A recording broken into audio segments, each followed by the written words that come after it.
सद्दाम हुसैन। ये नाम सुनते ही दिमाग में क्या आता है? एक तानाशाह, है ना? लेकिन ये कहानी सिर्फ क्रूरता की नहीं है। ये कहानी है एक ऐसे डरे हुए बच्चे की जो दुनिया के सबसे ताकतवर और खूंखार नेताओं में से एक बना, और फिर कैसे उसका पूरा साम्राज्य ताश के पत्तों की तरह बिखर गया। चलिए आज इसी अविश्वसनीय कहानी की परतों को खोल कर देखते हैं। तो सबसे बड़ा सवाल यही है, आखिर एक लड़का जो अपने ही घर में हो रहे जुल्म से भाग रहा हो, वो दुनिया के सबसे शक्तिशाली तानाशाहों में से एक बन कैसे जाता है? मतलब सोचिए, ये सफर एक टूटे हुए बचपन से शुरू हुआ और इसका अंत पूरी दुनिया ने अपनी आंखों से देखा। जी हाँ, ये कहानी है सद्दाम हुसैन के सत्ता में आने की, उसके राज की और फिर उसके आखिरी अंजाम की।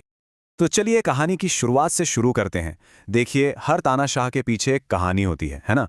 और सद्दाम की कहानी की जड़ें वो उसके बचपन के गहरे सदमों और एक ऐसी कट्टर सोच में छिपी हैं जिसने उसके भविष्य का पूरा रास्ता ही तय कर दिया। बात है 1937 की। तिक्रित में सद्दाम का जन्म हुआ, लेकिन उसकी जिंदगी की शुरुआत ही कह सकते हैं बहुत अंधेरी थी। जन्म से पहले ही पिता का साया सर से उठ गया। उसकी माँ, जो खुद गहरे डिप्रेशन से गुजर रही थी, उन्होंने भी शुरू में उसे अपनाने से इनकार कर दिया। और तो और उसका सौतेला पिता, वो उसे न सिर्फ बेरहमी से पीटता था, बल्कि जिंदा रहने के लिए चोरी करने पर मजबूर करता था। मतलब एक ऐसा बचपन जो किसी को भी तोड़ कर रख दे। आखिर में जब वो 10 साल का हुआ तो उसने ये सब छोड़ दिया और भागकर बगदाद में अपने मामा के पास चला गया। अब बगदाद में उसके मामा खैरुल्ला तलफा, वो सिर्फ एक रिश्तेदार नहीं थे, वो उसके पहले एक गुरु बने। वो एक कट्टर अरब राष्ट्रवादी थे और उन्होंने ही सद्दाम के जवान होते दिमाग में सुन्नी वर्चस्व और पश्चिमी देशों के खिलाफ नफरत के बीज बो दिए थे। सद्दाम के लिए उसके मामा एक हीरो की तरह थे, और बस यही सोच, यही विचारधारा आगे चलकर उसकी बेरहम राजनीति की नींव बनी। तो चलिए अब कहानी में थोड़ा आगे बढ़ते हैं। देखते हैं कि कैसे बगदाद की गलियों का वो लड़का एक कट्टरपंथी पॉलिटिकल एक्टिविस्ट बना, और ऐसी क्या नौबत आई कि उसे अपना ही देश छोड़ के भागना पड़ा। सत्ता की सीढ़ी पर उसका पहला कदम था 1955 में, जब उसने लॉ स्कूल बीच में ही छोड़ा और कट्टरपंथी बाज पार्टी ज्वाइन कर ली। फिर ठीक 3 साल बाद 1958 में इराक में एक मिलिट्री तख्तापलट हुआ, जिसने ब्रिटिश समर्थित राजशाही को उखाड़ फेंका। देश में जबरदस्त राजनीतिक उथल-पुथल थी, और इसी माहौल का फायदा उठाकर 1959 में सद्दाम ने प्रधानमंत्री की हत्या की एक नाकाम कोशिश में हिस्सा लिया। इस हमले में वो खुद तो घायल हुआ ही, पर रातों रात सरकार का सबसे बड़ा दुश्मन भी बन गया। अब वो एक वांटेड आदमी था, एक भगोड़ा, और बाथ पार्टी की मदद से वो किसी तरह मिस्र भाग निकला। और यही कहानी में एक विडंबना भरा मोड़ आता है। 1963 में बाथ पार्टी ने एक और तख्तापलट करके इराक की सत्ता पर कब्जा कर लिया। और सबसे हैरान करने वाली बात जानते हैं क्या है? कई रिपोर्ट्स बताती हैं कि इस तख्तापलट के पीछे अमेरिकी खुफिया एजेंसी यानी CIA का हाथ था। हाँ, वही अमेरिका जो दशकों बाद सद्दाम को अपना सबसे बड़ा दुश्मन मानने वाला था। यहीं से अमेरिका और सद्दाम के उस अजीब और बदलते रिश्ते की शुरुआत हुई थी। तो अब सद्दाम इराक वापस आ चुका था, लेकिन इस बार उसने सिर्फ सत्ता हासिल नहीं की, बल्कि उसने एक ऐसी तानाशाही की बुनियाद रखी जो पूरी तरह से सिर्फ उसके कंट्रोल में थी। इराक लौटते ही सद्दाम को बाथ पार्टी की खुफिया विंग का हेड बना दिया गया। अब कहने को तो ये इंटेलिजेंस विंग थी, पर असल में ये पार्टी का टॉर्चर सेल था। उसका काम एक ही था, पार्टी के अंदर हो या बाहर, हर दुश्मन की आवाज को हमेशा के लिए बंद कर देना। उसने इस पावर का इस्तेमाल एक मकड़ी की तरह जाल बुनने में किया और अपने दुश्मनों को एक एक करके रास्ते से हटाता गया। और फिर वो दिन आ ही गया जिसका उसे बेसब्री से इंतजार था।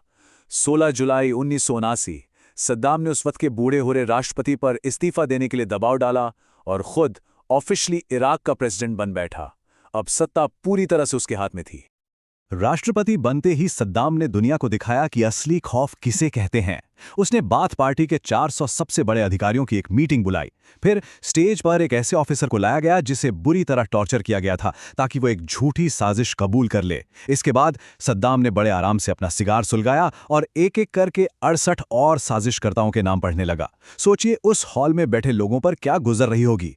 जैसे ही किसी का नाम पुकारा जाता, गार्ड्स उसे घसीटकर बाहर ले जाते, सीधा मौत के घाट उतारने के लिए। और इस पूरे खौफनाक मंजर को लाइव टीवी पर दिखाया गया। ये एक सीधा और साफ संदेश था, सद्दाम के खिलाफ जाने का मतलब है मौत। सद्दाम का जो राज था वो असल में दो बड़े और बेहद क्रूर युद्धों से पहचाना जाता है।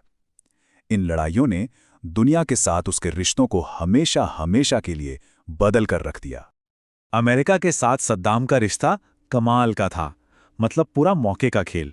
1980 के दशक में जब सद्दाम ने ईरान के खिलाफ जंग छेड़ी तो अमेरिका ने उसे अपना दोस्त समझकर खुफिया जानकारी, हथियार, पैसा सब कुछ दिया। लेकिन बस एक दशक बाद 1990 में जब उसी सद्दाम ने कुवैत पर हमला किया तो यही दोस्त सबसे बड़ा दुश्मन बन गया और फिर अमेरिका ने ही उसके खिलाफ पूरी दुनिया को इकट्ठा कर लिया। इन दोनों जंगों ने इराक को पूरी तरह से तबाह कर दिया। ईरान इराक वॉर 8 साल तक चली। इसी दौरान सद्दाम ने हलब्जा शहर पर जहरीली गैस से भी हमला करवाया था। आखिर में जंग तो बिना किसी नतीजे के खत्म हो गई, लेकिन इराक पर $130 बिलियन का पहाड़ जैसा कर्ज चढ़ गया। अब इसी कर्ज से निकलने के लिए सद्दाम ने कुवैत पर हमला कर दिया, जिससे खाड़ी युद्ध यानी गल्फ वॉर शुरू हुआ। इसका नतीजा एक बहुत बड़ी हार और इराक पर ऐसे जबरदस्त इंटरनेशनल बैन लगे जिसने देश की कमर ही तोड़ दी। अब आता है सद्दाम की कहानी का आखिरी चैप्टर, अहंकार, एक ग्लोबल तलाशी और अंत में फांसी का फंदा। अमेरिका में 9/11 के आतंकी हमलों के बाद पूरी दुनिया ही बदल गई। अमेरिकी सरकार ने सीधी उंगली इराक की तरफ उठाई और सद्दाम पर दो बहुत गंभीर इल्जाम लगाए।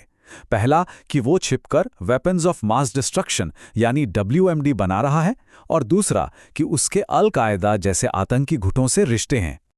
लेकिन जब 2003 में इराक पर हमला हुआ और उसके बाद चप्पा चप्पा छाना गया तो कितने WMD मिले होंगे? इसका जवाब है 0, एक भी नहीं। ये एक ऐसा सच था जिसने उस पूरी जंग की वजह पर ही एक बहुत बड़ा सवालिया निशान लगा दिया था। 19 मार्च 2003 अमेरिका और उसके साथी देशों ने इराक पर हमला कर दिया। सद्दाम का दशकों पुराना बाथिस्ट शासन जो लोहे की तरह मजबूत लगता था, वो कुछ ही हफ्तों में ताश के पत्तों की तरह ढह गया। लेकिन एक सवाल था जो सबके जहन में था, सद्दाम कहाँ है? उसे ढूंढने के लिए इतिहास के सबसे बड़े तलाशी अभियानों में से एक शुरू हुआ, ऑपरेशन रेड डॉन। शुरू में तो अमेरिकी सेना ने उसके बड़े बड़े जनरलों से पूछताछ की, पर कोई फायदा नहीं हुआ। फिर स्ट्रैटेजी बदली गई। अब फोकस था सद्दाम के कबीले और उसके करीब 300 रिश्तेदारों पर। पूछताछ में बार बार एक ही परिवार का नाम आ रहा था, अल मुस्लित। और बस इसी परिवार के एक आदमी के पकड़े जाने से सद्दाम के छिपने की जगह का राज खुल गया। और उसका अंत उसकी शख्सियत से बिल्कुल उल्टा था। 13 दिसंबर 2003 को सद्दाम हुसैन को एक फार्म हाउस के पास जमीन में बने एक छोटे से गड्ढे में छिपा हुआ पाया गया। इसे स्पाइडर होल कहते हैं। सोचिए, जो आदमी सोने के महलों में रहता था वो जमीन के नीचे एक बिल में छिपने पर मजबूर था। ये दुनिया के सबसे क्रूर तानाशाहों में से एक का शायद सबसे शर्मनाक अंत था। सद्दाम पर वैसे तो अनगिनत जुर्मों के इल्जाम थे, लेकिन उस पर जो मेन मुकदमा चला वो था 1982 के दुजैल नरसंहार का। हुआ यह था कि दुजैल शहर में उस पर एक नाकाम हमला हुआ था, जिसके बदले में उसने 148 आदमियों और लड़कों को बिना किसी असली सुनवाई के सीधे मौत के घाट उतरवा दिया था। अदालत ने उसे मानवता के खिलाफ अपराधों का दोषी पाया और सजा सुनाई, सजाए मौत। 30 दिसंबर 2006 सद्दाम हुसैन को फांसी दे दी गई। उसकी मौत के साथ एक सवाल हमेशा के लिए हवा में तैरता रह गया। एक ऐसे शासक की विरासत क्या होती है जो हिंसा के दम पर ऊपर उठा, जिसने खौफ से राज किया और जिसका अंत एक सुपर पावर के हाथों हुआ?